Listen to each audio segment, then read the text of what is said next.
I could use your bloodlines. I know you got it. I know you want it. 'Cause you're a train lines. I know you want it. I know you got that was it. the original. That song was originally about trains, wasn't it? Yeah, it's lovely. Or they turned it into something about birds, and then it all went controversial, didn't it? The original video wasn't Topless Birds. No, it was a Pendolino. I know, it was a Pendolino coming out of Clapham Junction, wasn't it? And what's his name? Who's the one who recorded that? I know you want it. I think it was what's his name in the video? Oh, it was what's his name? Dennis Waterman. Dennis Waterman. He done it originally. I know you want it. Oh, fuck. I know you want it. I know you want it. I could be so good for you. I know you want it. Love me like you want me to. Oh, I know you want. It's a dirty song, wasn't it? Oh, it was ever so dirty, mucky. Mucky song. I can't catch a train now without thinking about that. Yeah. Filthy bin. Going through tunnels. Did you see Crafts last night? Oh, yeah. Crafts. I never miss it.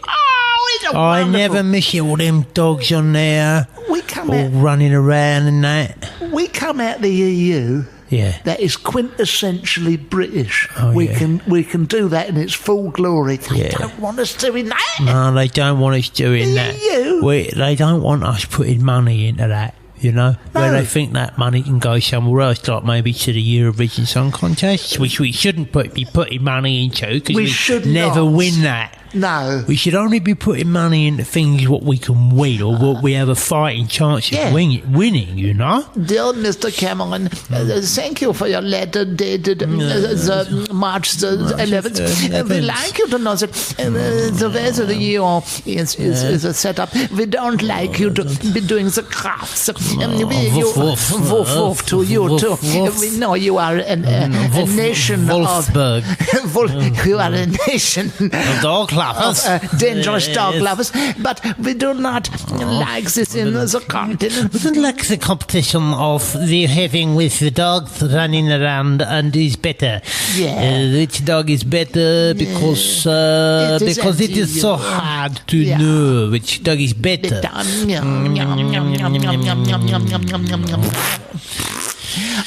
We used to enter across me and my Margaret. Oh, right. Yeah, I entered my Norfolk Terrier once. Got kicked out and the police were called. But the point is... we used my lovely Norfolk. Those jokes. Those did ever so good, aren't they? There's a joke about that. But anyway...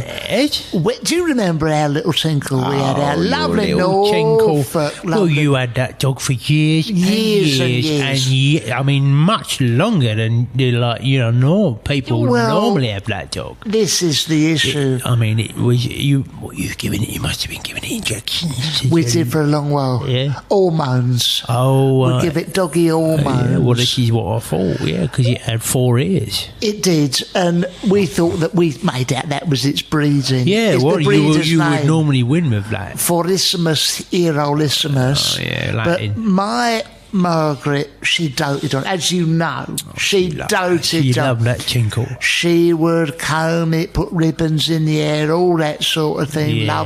Lovely red nose. Beautiful. Smelt a bit in the rain, but the dog didn't mind her. No. Anyway, the point is, it's another joke. Yeah, we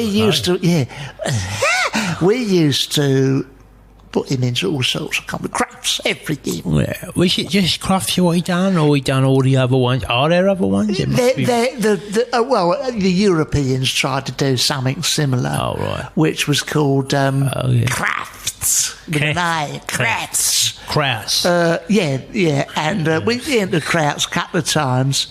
And they did. They ran after him, trying to batter him and serve him up with some sauerkraut and a roll. That's what they do over there. They do, savages. That's what they do. I can't wait to get out of the place. Oh, I'm going to get out of it. I can't wait to get out of the place. So anyway, my Margaret, she invested so much in it. All our money. You ever win? Ever? Not one prize. And I said afterwards, said, Margaret, Tinkle's getting ever so old. How many years? Oh, we entered him for, in total, about 24 years. 24 years. But after about the 17th year, I said, Margaret, look at him. That ain't going to win. That wouldn't win a goldfish at Pinner Fair, let alone crab.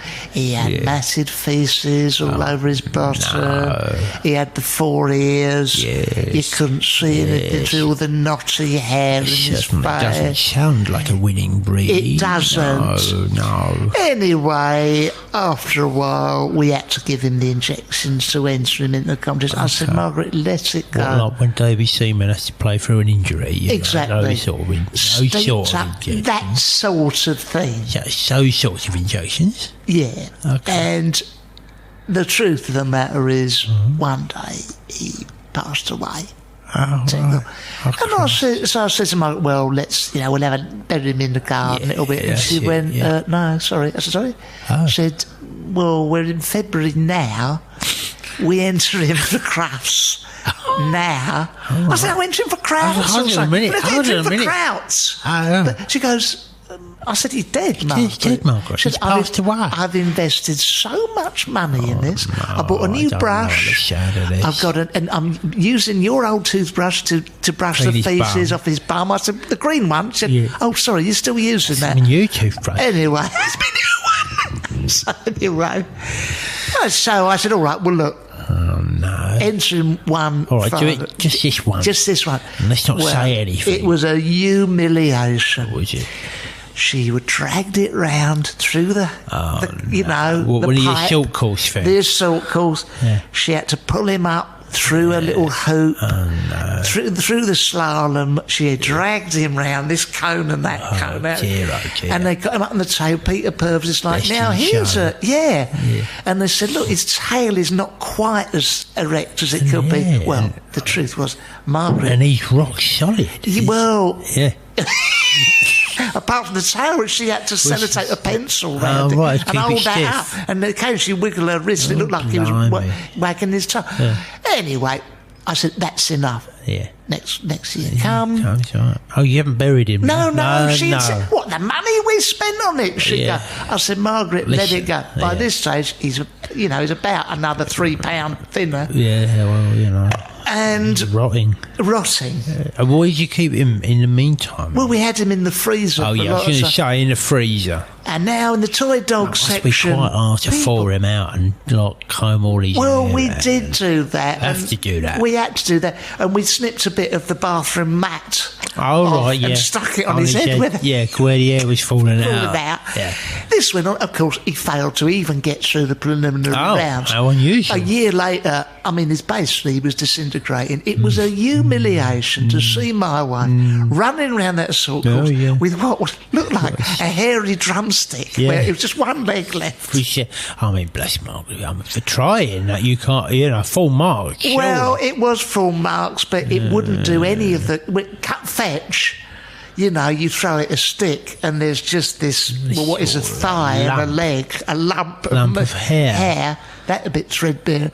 And in the end, I just convinced her and give it up, love. Give it up, silly cow. How much you spend on that? A bloody fortune over the years, A fortune over the years. Well, I had a dog, as you know. Oh, wasn't he lovely? Yeah, he's a beautiful little Jack Russell. Wasn't he? Yeah, he was actually. He was a beautiful little Jack Russell, and I trained him up. I remember. You remember? Yeah, in your back garden. I started training him up, and I thought, what am I going to do with him now? I've trained him up, Yeah.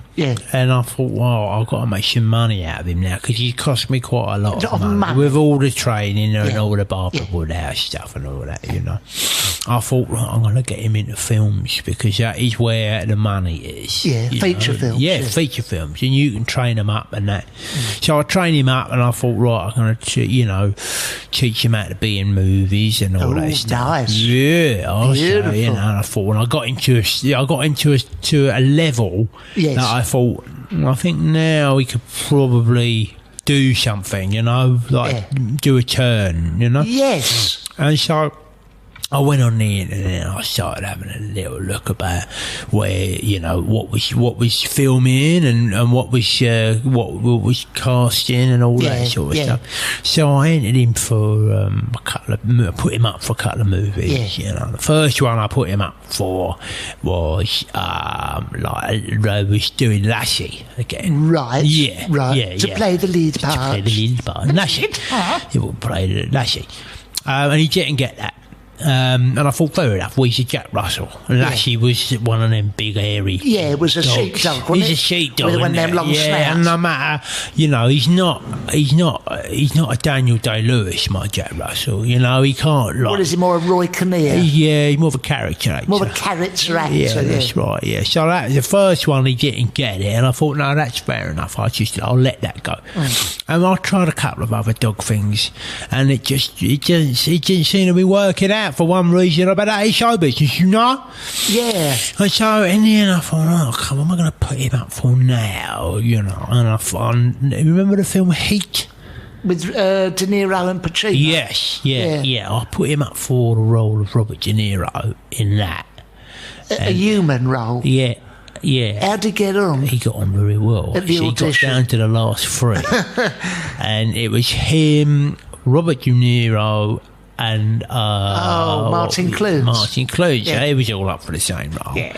And in the end it went to De Niro, but with a special commendation about my dog. And they said, we're giving this to Robert because he's like... He's a star. He's a big superstar. And he's a Homo sapien. And he's a Homo sapien, he's human.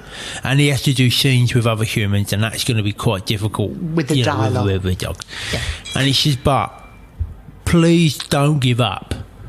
Please don't give up, because you really have got what it takes. We would like to see you just push through a little bit further before we can give you anything like rock solid, Right. So unfortunately after that I got him into stunt work, and he got blown up on The Hobbit. Right. Okay. A shame. Well, it's interesting you should say that, because remember that tortoise we had a few years ago? Okay, animals, pets. Never work with them. No, they say that. Never work with them. Never work with them. So we had this tortoise. Dwarfs. Yeah, or dwarfs. I think they say that. That's a very similar thing. We had this tortoise, Brian, we called him. It was slow, Brian. Yeah, Brian, very Brian. And at home, he was good as gold. He didn't do much. Right. Nibbled on a bit of lettuce. Yeah. I tell you what, they're divas when they get in show business. No. I found an agency that dealt with that sort of thing. Yeah, did you? He carried on. He was in the sauce, and all that. He used to go into castings. I mean, the dirty bug, he'd lie back on his shell like that, have his legs in the air, the casting couch, as they call it. His little tortoise winkle hanging out. I got a complaint from Suzanne Crowley, the casting director.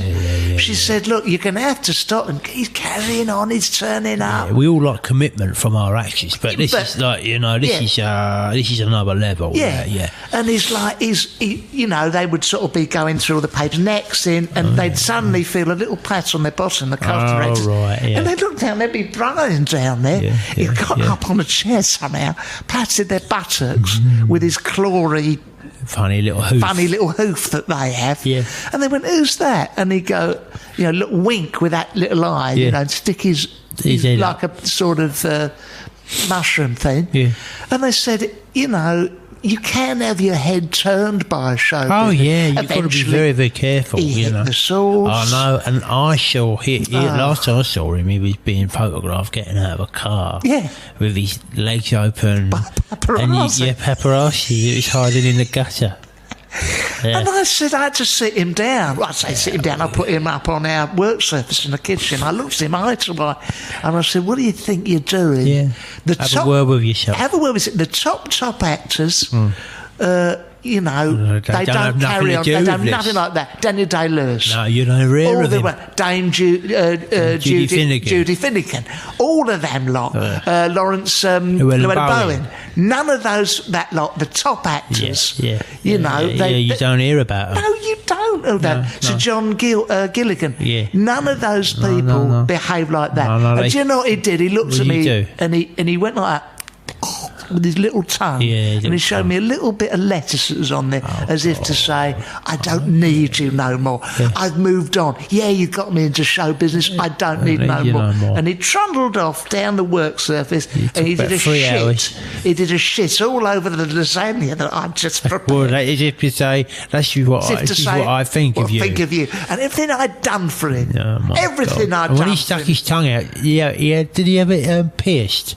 He had it pierced. Yeah, that's the ultimate up yours, isn't it? Oh, isn't it? The little tortoise bastard. Yeah, little bastard. He'd gone up to Ratner's. Yeah. Yeah, and they pierced his tongue for him. I mean, in the end. He had a tattoo on his shoulder. Exactly. Yeah. In the end, I said to him, you know, it's made you very, very dizzy, show business. Yes. Very dizzy. So what I did to make him dizzy, got the little bastard on the floor and I twisted him round. He went spinning round like he was breakdancing. Yeah, on his shell. On his shell. Yeah, we decided to say that no tortoises were hurt at all in the making of this rather poor anecdote. Yeah, which is real. It's all real, but he wasn't hurt. No, he wasn't hurt. I mean, in the end, that's the way these things do. He got into presenting. Yeah, he retired to a home for tortoise actors. Yeah. Went on Big Brother. He went on Big Brother and all that. He did an advert. He done all that stuff. Yeah. Took over from Carl Howman on the Flash adverts. Oh, did he? But I lost no sleep when he died. Oh, right. Oh, blimey. No sleep. Blimey. Things really had gone sour between you. I did it. Did everything for him, didn't you? Everything for that little sod. Little sod. Oh, anyways, Hayes. Anyways, Hayes. Billy Mays Hayes. Billy Mays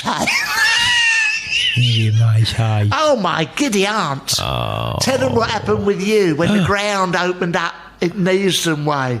Whenever went down the sewers. Oh, God, yeah. No, this I went is down true. there. I went on I had a couple of days off last week, and I thought, right, I want to do something I've never done before, you know. So I had a word with the council. I said, can you open up the manhole cover just outside my house, please? And they said, why would you want to do that, Mr. Epithemia? And I said, never you mind. Yeah.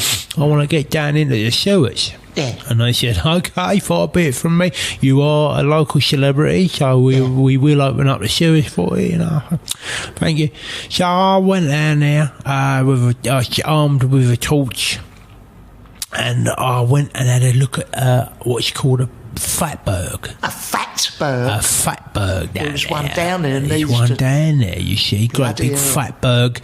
And the fatberg is basically all the build-up of all the muck and the fat and all the grease that have come out of the houses and built up in the side of the sewer. And it is just the most incredible thing to see, you know? I mean, what they say about a fatberg is that you only ever see the tip of the fatberg. The rest of it, 90% of it, is like stuck in the wall. Oh, I think they do say that.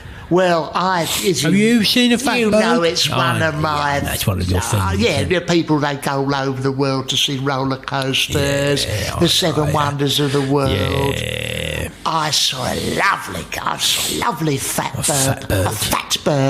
A fatberg. In, Chicago way. I went out to America. They do a fatberg too. Oh, do they? Well, as you can imagine out there in America. I'd have a good look down there in the sewers. The fat these people ingest, the Americans. Oh, yeah. I mean, I brought some photos there. Look at that one.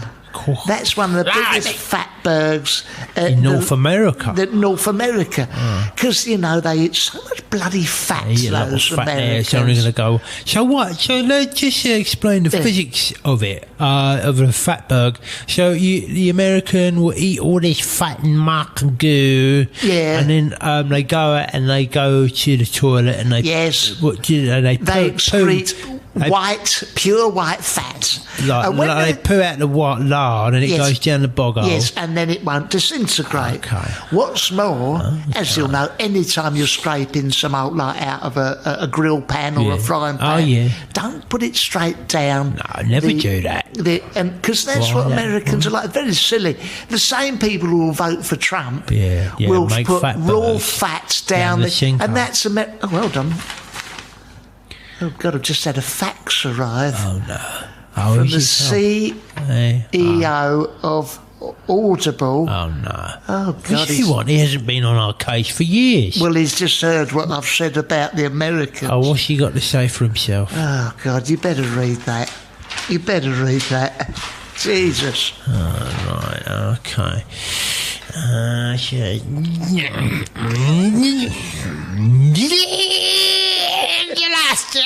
give me that.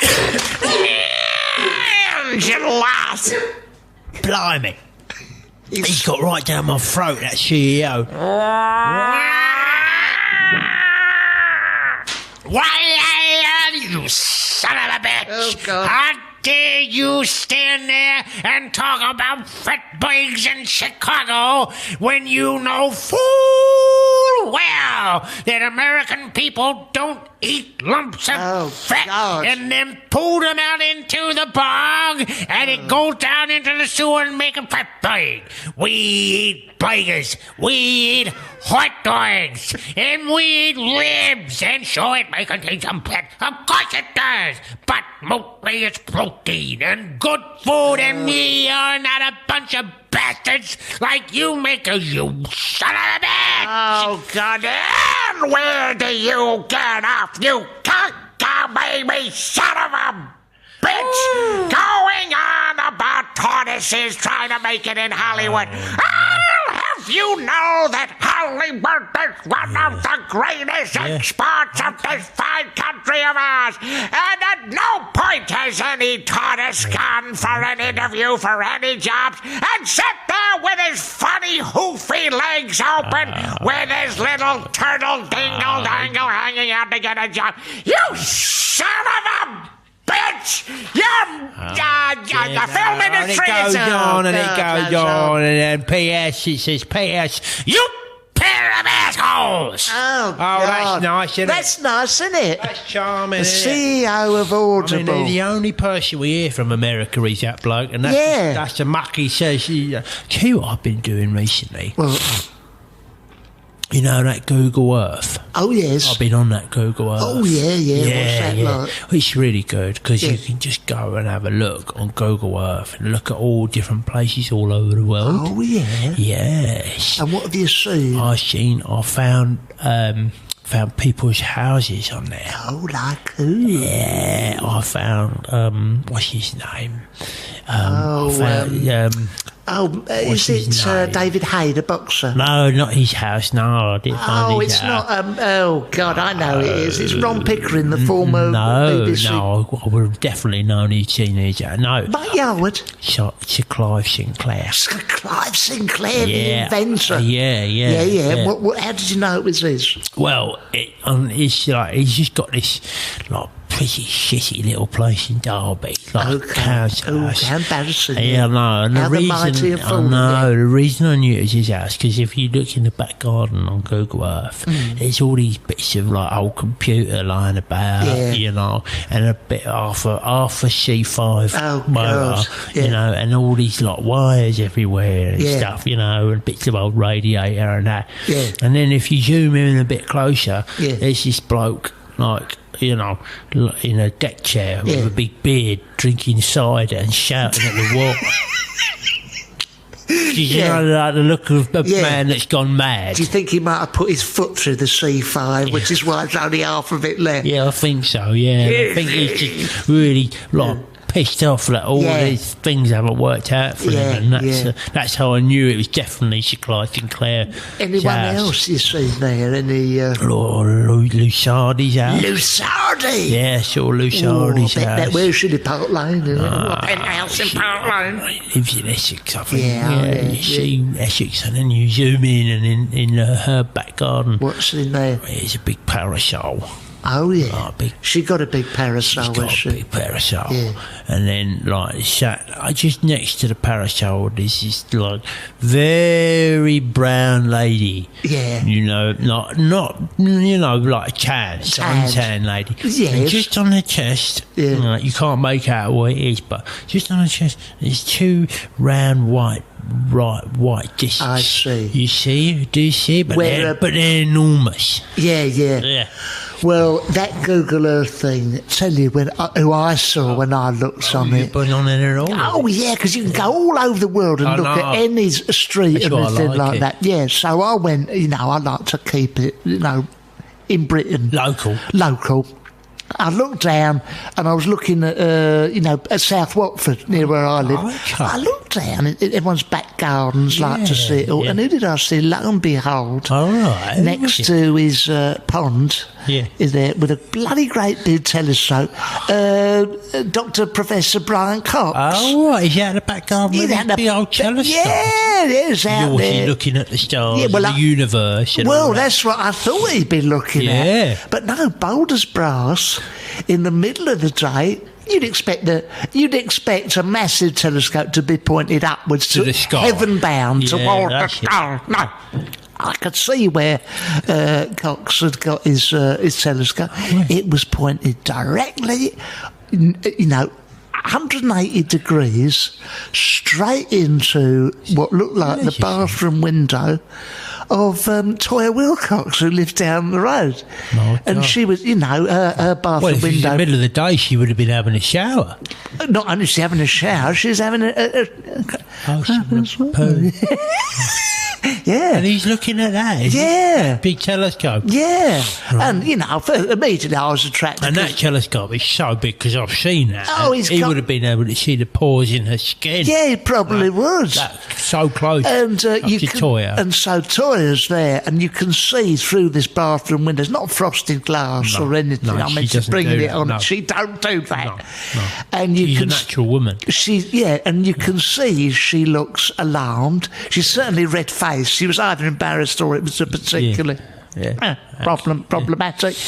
And so you got Brian Cox there looking at that, and he was unashamed. Cox. Yeah. Well, I don't suppose he thought Google Earth was focusing in on him at that very moment. He thought, in the privacy of my back garden, I just train my big old telescope in the Toya Wilcox's bark. Yeah. And there she was. It's either that or in the changing rooms of the leisure centre. He's got his eye on that place and all, and probably at this moment we should make it absolutely clear that this is not Professor Brian Cox. At no point has the popular television personality Brian Cox ever trained his telescope on the former 1980s pop star whose hits include I Wanna Be Free, of her having a shit in South Watford. That didn't happen, and I'm happy to make that clear. I'm happy to stand by that 100%. Make that clear. 100%, yeah. It was Tony Basil. No, it was Tony Basil who's looking at oh, Mickey, you're so fine, get that telescope trained off me. That one she done. Oh, lovely. So, but that's Google Earth. So be careful. Yeah, if you're out you in the don't back know garden, who's watching you. You do not know. You don't know who's watching you. I mean, very often, my Margaret, she likes to go out in the back garden, spread out on the decking, all that sort of stuff. And we have barbecues. We have like-minded neighbours come round, and if they want to strip off, fine. Well, they can. They can. If they want to go in the jacuzzi, fine. You don't expect Google Earth to be... we're being watched 24/7 nowadays. Oh, mate. Oh, God. Watch 24. I've got 5 letters for you, mate. CCTV. Yeah, they are watching us 24/7. It's like Big Brother, isn't it? Oh, Big Brother, Big Brother, which was first featured in that book 1984 by Jerry Halliwell. Jerry Halliwell. It was a Howellian nightmare, wasn't it? Yeah. Who knew that she turned out to be such a good writer? When she was showing off all her bits in the 90s, Yeah, she'll be another casualty of the EU, won't she? That Union Jack. Yeah, she'll have to go. Oh, no, you ain't allowed to wear Union Jack dress, Jerry. Can't wear that. No, you got to wear the European. Yeah, the stars, the blue stars, It's just the way it's all going, isn't it? Oh, sporty space. You ain't allowed to dress like a terrible, Chad top. No England top. No, it's be a European Union top. European Union top. Yeah. They got all that sewn up, mate. Yeah. Where we at? Oh. Oh. Ladies and gentlemen, May the 13th. Oh, yes. London town. Yeah. Barry and I will be doing a show. Yeah. At the Udderbelly. At the Udderbelly. And you can get tickets from udderbelly.co.uk /Angelos. Now, you said that /Angelos and Barry. Unfortunately, neither of us have bothered to find out the correct address. And I put that in, and it come up 404. This is not a correct. Bullshit, is it? This is all bullshit. But if you go udderbelly.co.uk. Angelos and... No, just a yo-yo cake. And then you look up us, and then you buy a ticket. Oh, right. So when you go to the website, and then you look up our names, and then you buy... then you can buy... You're not idiots. If you want to come to the show, you know how... Yeah, you know how it works. You know how to do it. This is the modern age. Yeah. God's sake. So look that up. Ring them. Yeah, ring them up. Write them a letter. Yeah, but Telegram. And we are writing it properly. Oh, we're writing it properly. With all the big themes, you know. We're checking all the big themes. All the big themes all the big themes like the world. Yeah. And time. Yeah. And the betting shop. Yeah. Londish. All that stuff. Our balls. Yeah, all the big themes. All the big things. Yeah, all the things that are worrying all of us. All the things that, you know, the fickle finger of fate, all the obstacles that are put in your way. That's right. Yeah, all the obstacles that are put in your way. I mean, only this morning. It's hard to navigate your way through the world. Of course it is, yeah. Only this morning, you know, I stepped in dog shit outside Londis. Yes. Yes. And what did you... Well, it was so bad I had to chuck my shoe away. Oh, God, oh, yeah. So I'm in shock. Yeah, well, I say chuck it away, but I stuck it on the radiator in Barclays. Yeah, better show them. Yeah, it will, yeah. All smudged up the side of the bureaucratons. Oh, God, yeah, well... Dank in there. Yeah, they do stink, the banks. The banks stink, you are. Your branch does, stinks. Yeah, now, because of all the shitty shoe on the radiator. Yeah, would you get it out the grooves with a pen on a chain? Yeah, that's right, yeah. Excuse me, do you have a pen, please? Just put in your PIN number. No, I needed to get some shit out of me too. Yeah. That's a big dog. Yeah. Yeah, so all the big themes, you know. All the big themes. When you go in on HSBC... I was thinking, now, no disrespect to anyone who hosts radio HSBC, but that's so funny that you go in there, you're filling in a form, you know, in the banks. Oh, yeah. They have a pipe through all their branches. What? Oh, don't forget, here on radio HSBC. No. Yeah, we're offering special discount on mortgages. This is the sound of Paul Young, wherever I lay me hat. Well, I did not know that, but gosh. I rarely go into the bank only to use your radiator to dry off my shoes. Yeah. Well, it's so handy, isn't it? Yeah, well, where else you going to get heat on a high street? We had that before when our tumble dryer packed up. Right. I'd go in there, you know, I had a few bits of change I wanted, and I put out all our smalls on there. On the radiator. And all that. And that's the good thing about Barclays, why I bank with them, because they do let you dry your clothes. They will in do some that. of their high street branches. That's right. Very nice of them. Very nice of them. I mean, I tried to do a bit of toast on the top and everything when that packed up. Heated up a bit of soup. Okay. But, you know, I figure they owe me. That's true. They owe all of us, mate. Yeah. The money men have mugged us off. Oh, of course they mugged us off. They mugged us off. They mugged us right off. Yeah. Right off. Yeah. Oh, Christ. Well, look. Oh, it's been wonderful. Until next time. Yes. No. Bye-bye.